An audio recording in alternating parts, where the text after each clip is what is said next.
This is the Navigating Adult ADHD podcast, here to help you navigate and thrive with ADHD in adulthood. I'm your host, Zena, and I was diagnosed at age 36. As with many ADHDers, I have a rebellious and nonconformist style, and that means that there will likely be swearing in the coming episode. Please be mindful of any little people. Hello, my friends. Welcome back to the Navigating Adult ADHD podcast. So happy to be here with you all, as today I'm going to share my number one brain tip for those of us who have ADHD. And I'm excited. I'm feeling really pumped and happy to be here with you all. So thank you so much for listening in. So for adults with ADHD, we often have a hyperactive mind. My partner always says to me, "You've got such a busy mind." It's like, yeah, I do. Very busy up in there.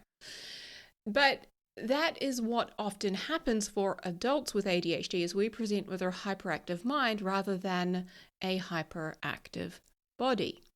Okay, more so than what people typically associate with ADHD. They often think of that busy person who can't sit still and is disrupting everyone.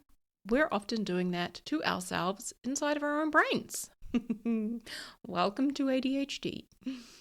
Now, our brain is also the home of our executive functioning systems. So if you listened to last week's episode, number 9, we did an introduction to our executive functions, where we talked about what they all do and how they manage various areas of our life, basically. Now, our brain is also home of our dopamine and norepinephrine or adrenaline reservoirs, shall we say. So basically, our brain is our ADHD hub. So it is very important for us to get out of our own brains so that we can see what's actually happening in there, so that we can take a look from the outside. So here's what I mean by this. Many years ago, way back when I was about age 21, I think, I was managing a fashion store in a mall, and we had our area manager coming to visit. So that was my immediate boss. And when you know that your boss is coming to visit, you usually kind of go above and beyond. And although I think we took a lot of pride in our store as it was, we changed the window display and we made sure everything looked really, really nice in the store.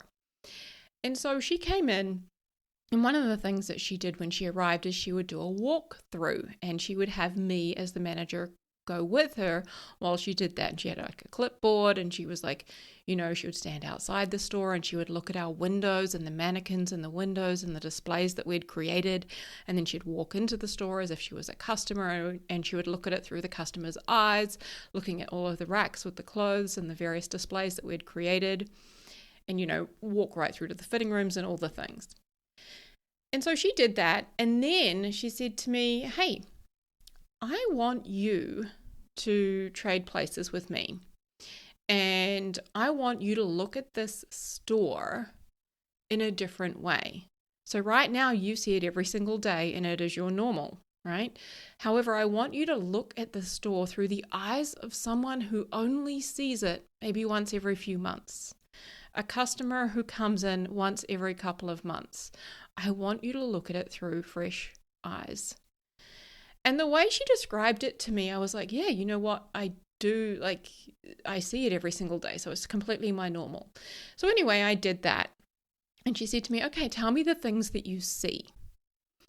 And I remember standing outside our windows outside the store. And I said to her, "Okay, well, there's a little bit of dust on the ground, where the mannequins are here in the front window display. And I can see there's actually a couple of dead flies. That's not very nice to see. There's actually something a little bit sticky here on the window." Now, all of this I just hadn't really noticed because it had become normal, and I just kind of walked past it every single day. And, we would do our general cleaning, once a week we'd get in the window and we would vacuum. But if it was outside of that day that we did it, I wasn't really looking for another reason to go in there and do it, right?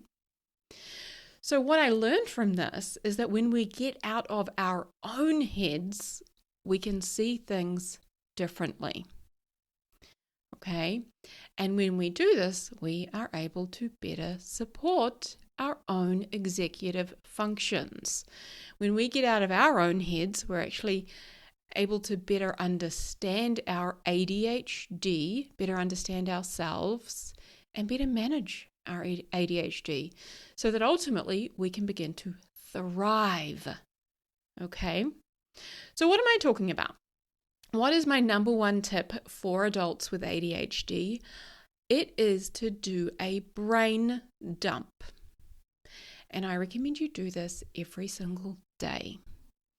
So a brain dump is getting everything in your head out and onto a piece of paper. So I'm talking about all of your thoughts, your feelings, anything that's bothering you, anything that's on your mind, anything that you're struggling with that you feel like you need to do or sort out, all of it. Now, if you are new to doing brain dumps, here is how I like to do it.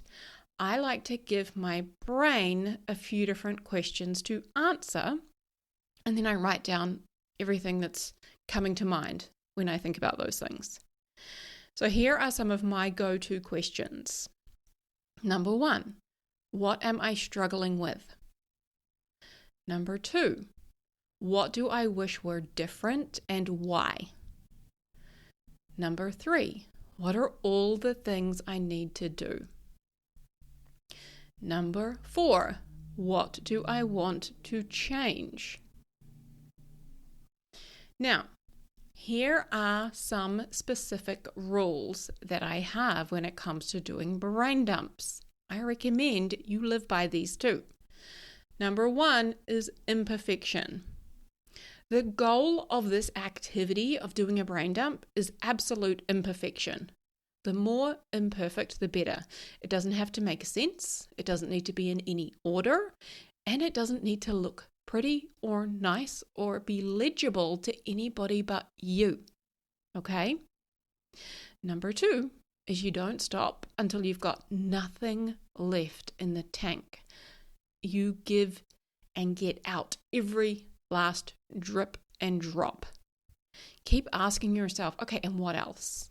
Yep, and what else? What else is on my mind? What else have I been thinking about? What else has been bugging me? What else do I feel pressure about? What else? And number 3, the third rule is no judging yourself for anything you wrote down. This is a safe space free of judgment. Okay? Now, when we do this, when we do our brain dump, we are getting all of the clutter out of our heads. So I love to give the example of a giant woman's handbag, the kind that I like to travel with. So when I travel, and I love to travel, I'm a huge advocate for solo female travel. So when I travel, I have a very large handbag, so big that it could fit my laptop in it. And I have all manner of things in there, whether it's lip gloss, I might have my passport in there, I have tissues, I have like a little tiny medical bag with painkillers and various things. I have all sorts of stuff in that bag. Now, if you have, you will know one of these handbags that can fit a lot of shit in it, right? Sometimes, if we don't clean it out, it can acquire a lot of crap, let's say. So every once in a while, I like to get this handbag and I like to just tip it upside down and get all of the contents out. And I'll tip it out on my floor and I'll have a look at all of the things in it and I will decide what here do I no longer need, what can go in the trash, and what do I want to put back in the bag. When we're doing a brain dump, we're doing the exact same thing.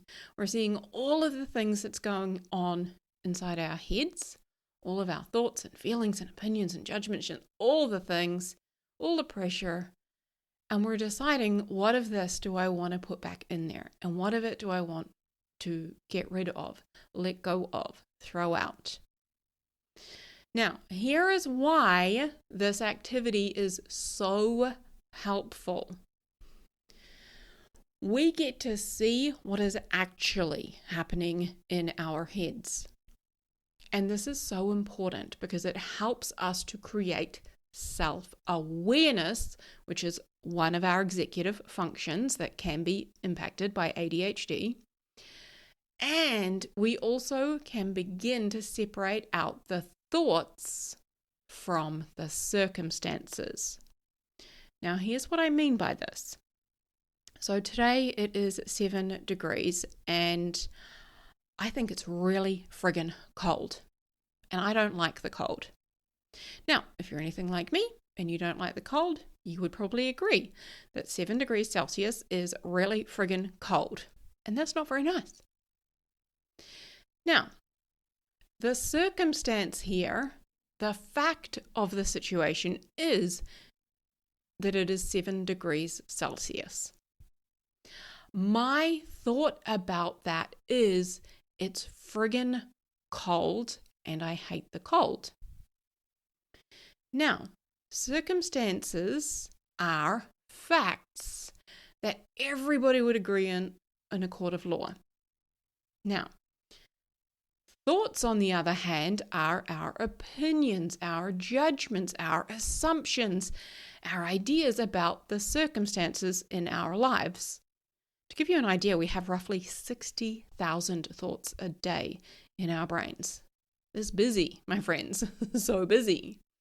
Now, I hear you saying, okay, Zena, yogurt, whatever. Why does this matter? Now, here is why it matters, because our thoughts determine how we feel, not our circumstances. But most of us have been taught or led to believe that our circumstances determine how we feel. So I'm not upset because it's 7 degrees Celsius. I'm upset because I have a thought in my brain, I don't like how cold it is today. And when I think I don't like how cold it is today, I feel upset. My partner, on the other hand, he thinks it's great weather. He's like, this is my ideal weather. I don't like the heat. He's happy as, right? Because he has a different thought about the same circumstance. Now, for most of my life, it was until I was introduced to coaching in my late 20s, I thought that circumstances dictated how I felt. And for a long time, I thought I just needed to be skinny. If I could be skinny, then I would finally be happy. And I did extreme dieting and all these, crazy weird things to try and lose weight. And I lost lots and lots and lots of weight. I got down to my skinniest ever, and I still wasn't happy. And that just didn't make sense to me because I was so convinced if I could just be skinny and weigh very little, then I would be happy. But that's not true because my thoughts about my body hadn't changed. Therefore, I didn't feel happy. Okay?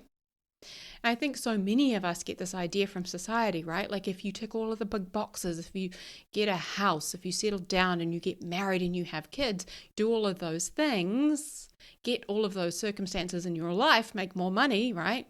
Earn a certain amount of money, that's a circumstance.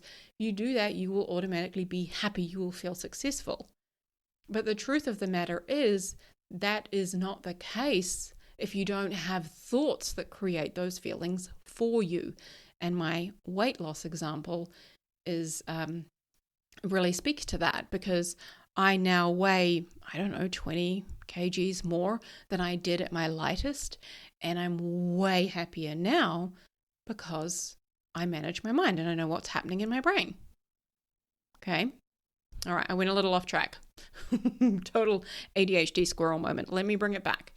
So this is why it matters, okay? Because our thoughts determine how we feel, not our circumstances. So when I think I need to record a podcast today and I'm running out of time, I feel pressure. The circumstance, the fact here is my calendar says record a podcast. My thought about it is, I have to record a podcast and I'm running out of time. That thought creates a feeling of pressure.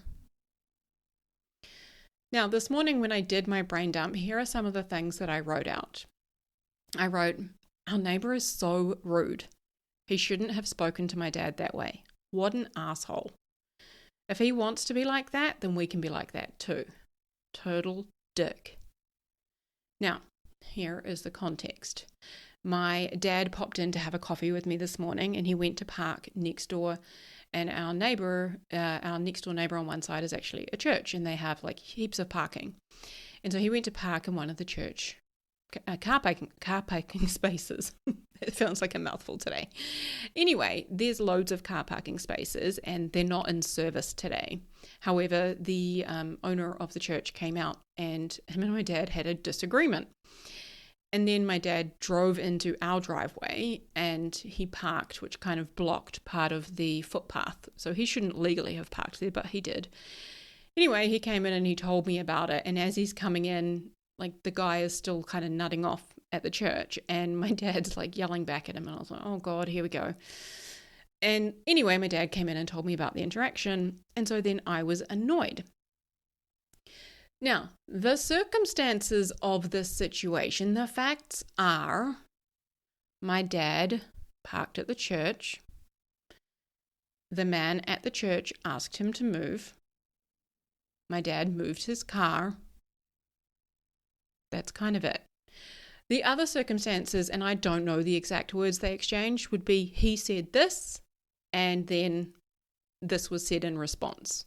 Okay, so other facts and circumstances are what other people say and do. I don't have the exact words, so I'm not going to give them to you. Okay.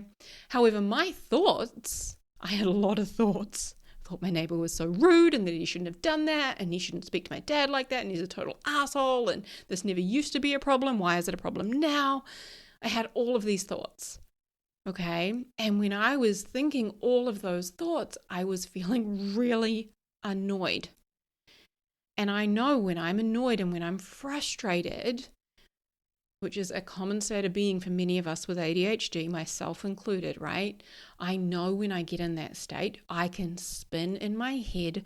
I can analyze all the things that I could do or I could say, and then I look for even more evidence as to why I should be more pissed off than I currently am. All of that to say, I am not productive, and it is not a productive use of my time. So, when I was able to do my brain dump and I could separate out the thoughts that I was having from the circumstances, I was able to see my thoughts about the interaction my neighbor and my dad had were the reason I was feeling annoyed. Because when it was in my head, it just felt like I was just relaying the news. But when I got out of my head, I was able to see, what I'm thinking about it is why I'm feeling this way. Now, were they the thoughts I wanted to keep thinking? For a moment, I was like, yeah, I do. I want to be pissed. And sometimes I do. I'm not going to lie. Sometimes I do just want to be pissed. That's okay. But today, honestly, no. Because they weren't useful. They were actually going to negatively impact my day. This was first thing in the morning. And I decided that, you know what? That's not like my neighbor. Something's probably happened. He's probably just having a bad day. And I'm just going to chat with him next time I see him. Okay? So, in order to strengthen our executive functions, and I'll just remind you of what they are. So we have self-awareness, inhibition, working memory, emotional regulation, self-motivation, planning, and problem solving. And you can listen to episode number 9 to get a starter's guide on executive functions. Okay. So in order to strengthen our executive functions, better manage our ADHD so that we can thrive, we must see what's really going on in our brains. And this, my friend, is how we see. We get out of our brains and onto paper. This is so much like, there's this beautiful video that goes around, and I know I've seen it on Instagram a couple of times, where there is this little toddler who has not seen properly for the first time, and they give this toddler glasses.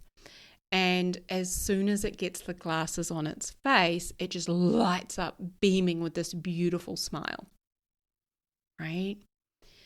That is what we are doing for ourselves when we make brain dumps a regular part of our routine or our activity. I hate to say routine because, I don't know about you, but I really rebel against the idea of a routine, even though, I kind of want it, but I kind of don't. So when I say routine, it's like I exercise every day or 6 days a week, basically. And it doesn't have to be at the exact same time every day, but I know if I do it every day, I'm going to feel good for having done it and it's going to support me. The same is true for doing a brain dump. So this is how our ADHD becomes clearer and begins to make more sense, right? Through getting out of our own heads, beginning to see what's happening in our brains. Now, if you look at your brain dump and you feel overwhelmed, it's okay. That is a normal thing to experience in the beginning when you first start doing your brain dumps, okay? Now, overwhelmed is a choice, and I invite you not to choose it. We're going to have a whole podcast dedicated to overwhelm in the future, but for now, we feel overwhelmed. It is a feeling, and remember, all of our thoughts create our feelings. So when we have a thought like, I have too much to do and I don't have enough time to deal with it, we will feel overwhelmed. Okay, so again, overwhelm is a choice, and I invite you not to choose it when you look at your brain dump. Okay, I want to give you a visual for this. So when I was a kid, my dad decided to extend our front lawn. We had a beautiful big property in the country, and he decided that our front lawn wasn't quite big enough, and it kind of was tiered. It was like a drop down different layers of the lawn. Anyway, he decided he wanted to extend it, and he, built this kind of wooden frame structure, I want to say, out into the second tier to build up the top tier. I hope that's making sense. Anyway, he had a huge dump truck come and dump a huge load of soil on our front lawn. And it was very easy. And I was young. I don't know how old I was, maybe 10 or 12. It was very easy for me to look at that and go, oh my God, it's going to take forever to get rid of that, to move that. We're never going to get that finished. There's not enough time in the day to move that. Now, he, on the other hand, was like, yeah, we're just going to chip away at it. It's no big deal. It's fine. We've got plenty of time. Now, he was working full time and he was away, throughout the week. And it took a while to chip away at this. And what would happen is me and him and one of his friends, we would go out there and we would move this dirt into place. And slowly over time, we chipped away at it until we had this, new lawn, and we had to throw down grass seeds and fill it out. But brain dumping is much of the same, right? You move a little bit each day. And some days it may look like it's not getting any smaller. Maybe it even looks like the pile got bigger, right? But the more you do it, I guarantee you the better it's going to feel. And the more you'll begin to set away things in their rightful place. Okay, the more of that dirt you're going to put in its place to be compacted down. Got some random visuals today, my friends. Now, for anything on that list that you've said you have to do or you need to do, okay, if you've written down, I have to go pick up my kid from school, I have to record a podcast, right? If you're thinking I have to and I need to, you will be feeling pressure. Those thoughts create feelings of pressure. And I invite you to see that you don't have to do anything. Yeah, I said that. You don't actually have to do anything. You don't have to feed your kids. You don't have to go to work. You don't have to pay your power bill. You choose to do those things. Okay, and when we just say to ourselves, you know what, I actually choose to do that. I chose to, I thought of an example before. I chose to spend all of Sunday helping my partner to get his kids' room ready. So we got a brand new bed all set up. We like literally did a whole bunch of DIY stuff in this room where we got like a new curtain railing and we like fixed it to the walls with like screws and stuff, and we got a new curtain and we did all these different things, and it was like the majority of our Sunday. Now, I didn't have to do that. I chose to do it. When I think I have to and I need to do that, I need to help him, I have to do that, that feels like a lot of pressure and it feels very disempowering. When I know I actually choose to, I feel very empowered. Now, I hear you saying, okay, yeah, sounds good, but there's going to be consequences. Yes, of course. I want to acknowledge that. You choose not to go to work, there will be consequences. You will perhaps get fired. You will perhaps stop getting a regular paycheck and you will not be able to afford to pay your bills. But still see that you have the power to choose. You choose to go to work. You choose to make money so that you can pay for power and you can pay for phone bills and you can pay for food and you can support yourself and your family. Those are all choices that we make. But notice how when you say, I have to and I need to, it just creates a lot of pressure. And just by making that tiny little shift to no, I actually want to and I choose to, it feels so much more empowering to think that way. It just feels better. Okay? So we're going on holiday next week, and yesterday I found myself thinking, oh my God, I've got so much to do before we go. So I decided I would do a brain dump on it, and I wrote down all the things that I thought that I had to do before we go next week. And then I decided to go back through that list, and I said to myself, what do I want to do here? What do I want to do on this list? And most of it, I highlighted most of it that I wanted to do, but then there were actually some items that I just crossed off because they were not a hell yes, and they were not either like life or death or mentally, physically important right now. And that just took so much pressure off me thinking I've got so much to do before we go. It's like, no, actually I want to get a lot of stuff done. Yeah, but that's okay. Now, after I've done my brain dump, I like to end it with 2 questions. Okay. And you can ask just one of these if you like. I'll give them both to you. So the 2 questions I will often ask myself are, what do I want to think today? Or what do I want to think about this specific thing that has been bothering me or been on my mind? And the other question is, how do I want to feel? So with the interaction with my neighbor that I shared with you just before, I decided that I wanted to think he probably was just having a bad day. And then when I thought that, I felt at peace with it. So that is what I chose to think and how I chose to feel.